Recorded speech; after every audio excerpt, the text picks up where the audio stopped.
For years, investors have been told that the silver market is transparent, efficient, and backed by real supply. But what if the numbers don't tell the whole story? What if the world's largest precious metals exchange is hiding cracks beneath the surface? Today, we'll examine the evidence, separate facts from speculation, and explore whether the COMEX truly reflects the physical silver market, or if we're witnessing one of the biggest disconnects in modern financial history. If you own silver, plan to buy it, or simply want to understand what's really driving prices, this discussion could change how you view the market.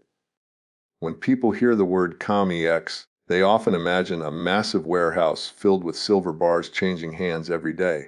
The reality is much more complex. COMEX is not simply a place where investors buy physical silver and carry it home. It is a futures exchange where contracts representing silver are traded, allowing miners, refiners, manufacturers, institutional investors, hedge funds, and speculators to manage price risk or take positions based on expectations of future price movements.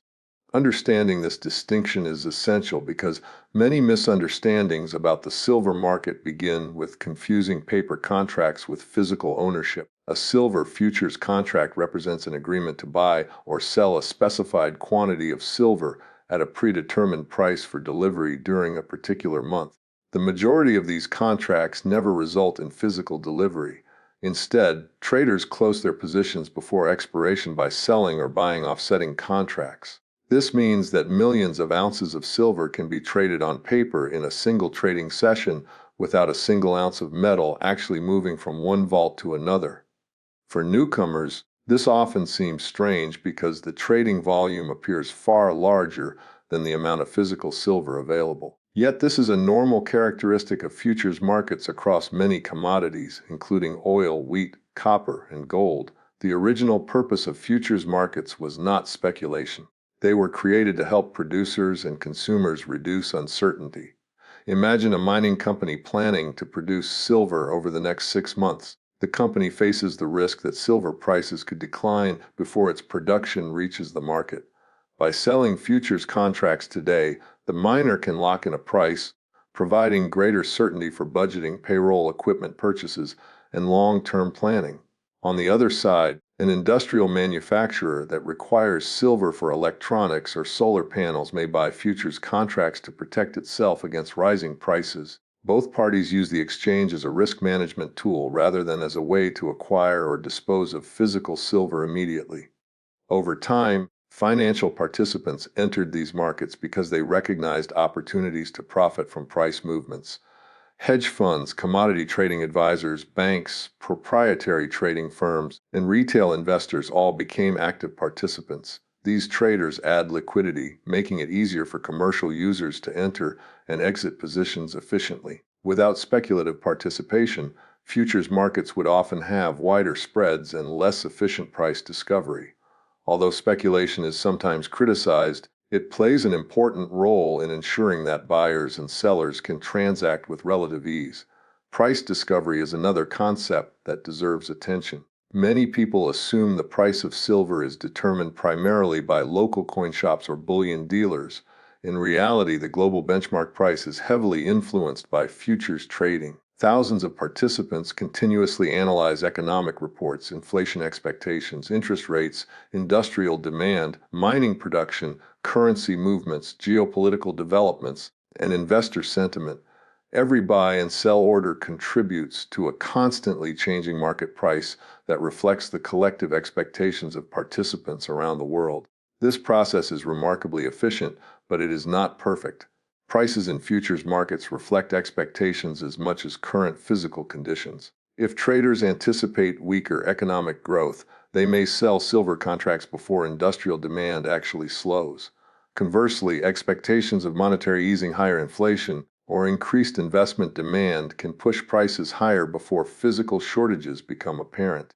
This forward-looking nature explains why silver prices sometimes move in ways that seem disconnected from current headlines. One of the most misunderstood aspects of COMEX involves warehouse inventories. The exchange publishes reports showing the amount of silver stored in approved vaults. These inventories are generally divided into two categories: eligible and registered. Eligible silver meets exchange specifications and is stored in approved facilities, but it has not been designated for delivery against futures contracts. Registered silver, by contrast, has been made available for delivery if contract holders choose to take physical settlement. Observers often focus on changes in these categories because they may provide clues about market conditions, but interpreting them requires caution. Movements between eligible and registered status can occur for administrative, logistical, or commercial reasons and do not necessarily indicate a shortage or surplus. Delivery itself is another area surrounded by misconceptions. When a futures contract reaches expiration, holders generally have several options. Many traders close their positions before the delivery period begins. Others roll their contracts into future months, maintaining market exposure without taking delivery. A relatively small percentage of participants actually complete the delivery process, receiving warehouse warrants that represent ownership of exchange-approved silver stored in authorized vaults. This system allows commercial users who genuinely require metal to obtain it while enabling financial participants to manage price exposure without handling physical bullion. The distinction between paper trading and physical ownership often fuels debate among precious metals investors. Some argue that because paper trading volumes exceed physical production many times over, futures prices may not fully reflect conditions in the retail bullion market. Others respond that futures markets are designed precisely to facilitate price discovery and risk transfer, not to match daily trading volume with physical inventory on a one-to-one basis. Both perspectives contribute to an ongoing discussion about how modern commodity markets function and where price signals originate. Silver itself occupies a unique position among commodities. Unlike many industrial metals, it also serves as an investment asset. During periods of economic uncertainty, investors may purchase silver as a store of value alongside gold. At the same time, silver is an essential industrial material used in electronics, solar panels, medical equipment, automotive systems, and numerous emerging technologies. Because of this dual role, silver prices often respond simultaneously to monetary factors and industrial fundamentals, creating volatility that can surprise even experienced market participants. Interest rates represent one of the most influential forces affecting silver prices. When real interest rates rise, income-producing assets become relatively more attractive, reducing demand for precious metals that generate no yield. Conversely, declining real interest rates often increase interest in silver and gold as alternative stores of value. Currency movements, particularly changes in the strength of the US dollar, also influence silver prices because the metal is primarily priced in dollars. A weaker dollar can make silver more affordable for international buyers, potentially increasing demand. Inflation expectations add another layer of complexity. Investors frequently purchase silver when they believe purchasing power may erode over time. Whether inflation ultimately materializes is less important than market expectations themselves. Futures prices often respond rapidly as participants reassess economic conditions, central bank policies, and fiscal developments. This responsiveness can create significant price swings even when physical supply remains relatively stable. Industrial demand has become increasingly important in recent years. The expansion of renewable energy technologies, particularly solar power, has increased silver consumption. Electric vehicles, advanced electronics, and medical applications also require substantial amounts of silver due to its exceptional electrical and thermal conductivity. These long-term demand trends attract considerable attention from investors attempting to estimate future supply and demand balances. Supply dynamics are equally important. Most silver production comes not from dedicated silver mines but as a byproduct of mining for copper, lead, zinc, and gold. As a result, silver output often depends on economic conditions affecting other metals rather than silver prices alone. Even if silver prices rise sharply, production cannot always increase quickly because mining decisions are driven by multiple commodities and require years of planning and investment. Market psychology frequently amplifies these fundamental forces. Financial markets are driven not only by data but also by expectations, fear, optimism, momentum, and positioning. A surprising economic report, central bank announcement, geopolitical event, or shift in investor sentiment can trigger rapid buying or selling. Algorithmic trading systems and high-frequency participants may accelerate these moves by responding instantly to market signals. While such volatility can appear dramatic, it reflects the highly interconnected nature of modern financial markets. Risk management is another central feature of futures exchanges. Participants must maintain margin requirements that ensure they can meet their financial obligations.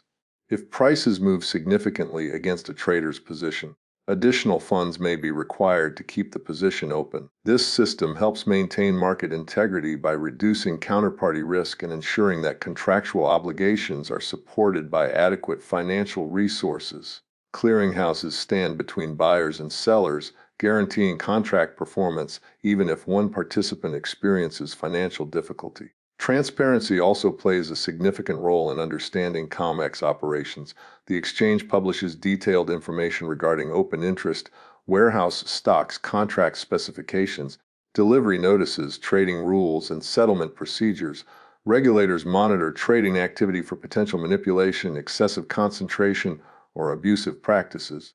While debates continue regarding the interpretation of certain data and the effectiveness of oversight, much of the operational framework is publicly available for analysis. Open interest provides another valuable indicator for market observers. It represents the total number of outstanding futures contracts that remain open at a given time.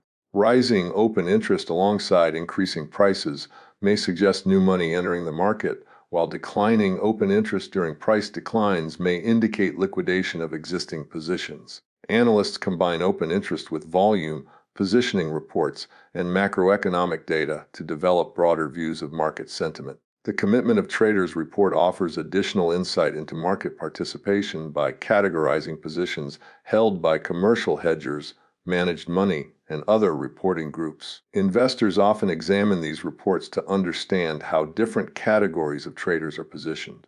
However, interpreting these data requires experience because extreme positioning can persist longer than expected, and no single report provides a complete picture of future price direction. Understanding COMEX ultimately requires recognizing that it is a marketplace built around financial contracts, risk management, and price discovery rather than daily exchanges of physical bullion. Physical silver remains a crucial foundation of the market, but futures contracts allow participants to transfer risk efficiently without requiring every transaction to involve immediate delivery. This structure creates enormous trading volume relative to physical inventories, a feature that often surprises newcomers but reflects the design of futures markets across the global economy. One of the most important concepts every silver investor must understand is the distinction between paper silver and physical silver.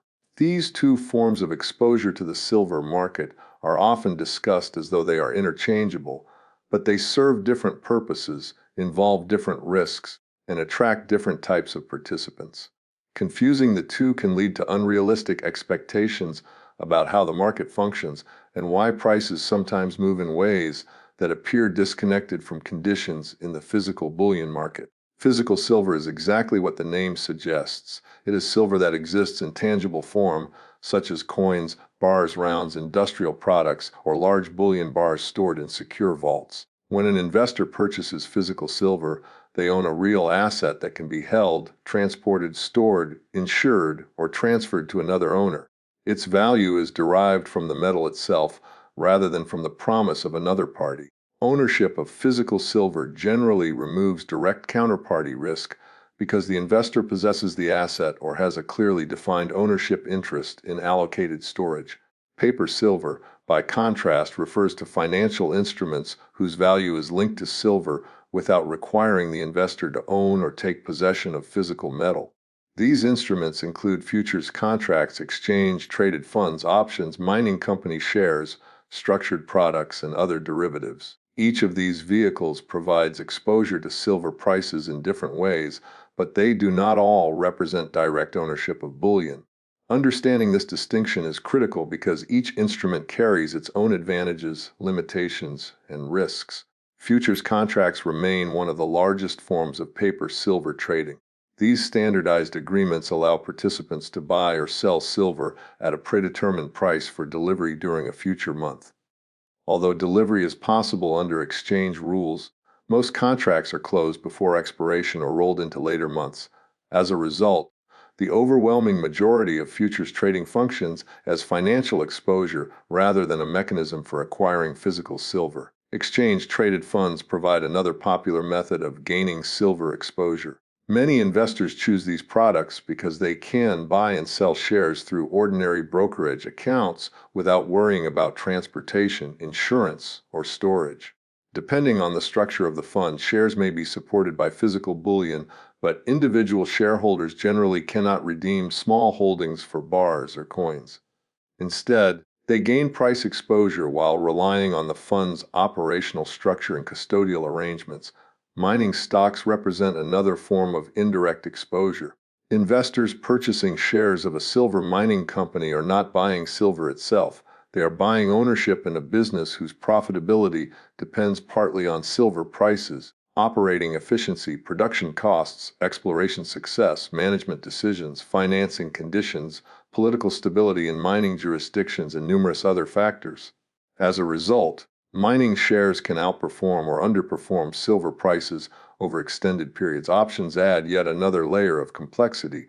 Rather than purchasing silver directly, options give investors the right but not the obligation to buy or sell futures contracts under predetermined conditions before expiration. These instruments are commonly used for speculation, hedging, or income generation and can magnify both gains and losses because of their leverage and time-sensitive nature. The popularity of paper silver stems largely from convenience. Buying or selling a futures contract or ETF requires only a brokerage account, whereas purchasing physical silver involves selecting products, arranging delivery, securing storage, and often paying premiums above the spot price. For institutional investors managing billions of dollars, paper instruments provide speed, liquidity, and operational efficiency that physical ownership cannot easily match. Liquidity is one of the defining characteristics of paper markets. Futures contracts can be bought and sold within fractions of a second, allowing traders to respond immediately to economic data, central bank announcements, geopolitical developments, or changes in market sentiment. Physical silver transactions, by comparison, require manufacturing, shipping, authentication, inventory management, and settlement processes that naturally take more time. This difference in liquidity helps explain why silver prices often react instantly to financial news, even though no physical metal has changed hands. When inflation data surprises the market, employment reports exceed expectations, or interest rate guidance changes, thousands of financial participants adjust their positions almost simultaneously. Futures markets absorb these transactions rapidly, producing immediate price changes that later influence physical dealers around the world. Another important distinction involves leverage. Futures trading allows participants to control large amounts of silver while committing only a fraction of the total contract value as margin. This creates significant financial efficiency but also increases risk because relatively small price movements can generate substantial gains or losses. Physical silver purchases generally require payment for the full value of the metal, eliminating leverage unless external financing is used. Because leverage amplifies both profits and losses, leverage traders often react more aggressively to market movements. Margin calls can force participants to liquidate positions during periods of heightened volatility. These forced liquidations may accelerate price swings even if the underlying supply and demand for physical silver remain relatively unchanged. Understanding this dynamic helps explain why futures markets sometimes experience sharp movements over short periods. Storage represents another major difference. Physical silver owners must decide how and where to store their metal. Some choose home safes, while others prefer bank safe, deposit boxes, or professional vaulting services. Storage involves security considerations, insurance costs, and accessibility. Paper silver eliminates many of these logistical concerns because ownership exists electronically rather than physically. However, removing storage responsibilities also changes the nature of ownership. A physical silver holder knows exactly what asset they possess. Paper investors instead rely on the contractual structure governing their investment. Depending on the product, investors may depend on clearinghouses, custodians, trustees, fund managers, or other financial institutions to fulfill obligations according to established rules and regulations. Premiums provide another area where physical and paper markets differ. The spot price, commonly quoted in financial news, reflects benchmark trading activity, largely influenced by futures markets. Physical products such as coins and bars typically sell above the spot price because fabrication, refining, transportation, dealer operations, inventory management, and market conditions all contribute additional costs. During periods of strong retail demand, these premiums may widen substantially even when benchmark prices remain relatively stable. Conversely, during periods of weaker retail demand, premiums may narrow as dealers compete for customers and inventory accumulates. These fluctuations demonstrate that the retail physical market operates according to its own supply and demand dynamics while still using futures prices as the primary pricing benchmark. Industrial users approach silver differently than individual investors.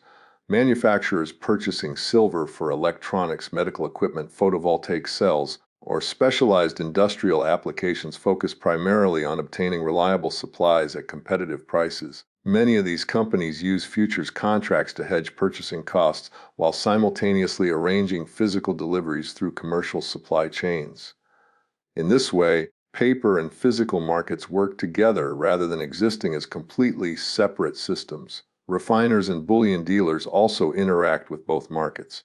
They frequently use futures contracts to hedge inventory exposure while buying and selling physical metal with customers. Hedging allows these businesses to manage price risk between the time they acquire inventory and the time they sell finished products. Without futures markets, operating such businesses would involve considerably greater financial uncertainty. One reason debates about paper silver persist is the relationship between trading volume and physical production. Daily futures trading volume often exceeds annual global mine production when measured on a notional basis. To some observers, this appears inconsistent with the availability of physical silver. However, financial contracts frequently change hands many times before expiration, meaning the same notional ounces may be represented repeatedly through active trading. This characteristic is common across many futures markets and reflects the transfer of financial risk rather than repeated movement of physical commodities. Market participants also differ significantly in their objectives. A mining company seeks price stability for future production. A hedge fund may seek short-term profits from macroeconomic trends. A manufacturer wants predictable input costs. A retail investor may desire long-term wealth preservation. A momentum trader may hold positions for only minutes. Because these participants pursue different goals, their buying and selling decisions often occur independently of immediate physical consumption.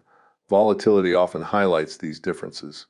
During periods of financial stress, investors may rapidly liquidate futures positions to raise cash or reduce portfolio risk. Such selling can temporarily pressure benchmark silver prices, even while physical demand remains resilient.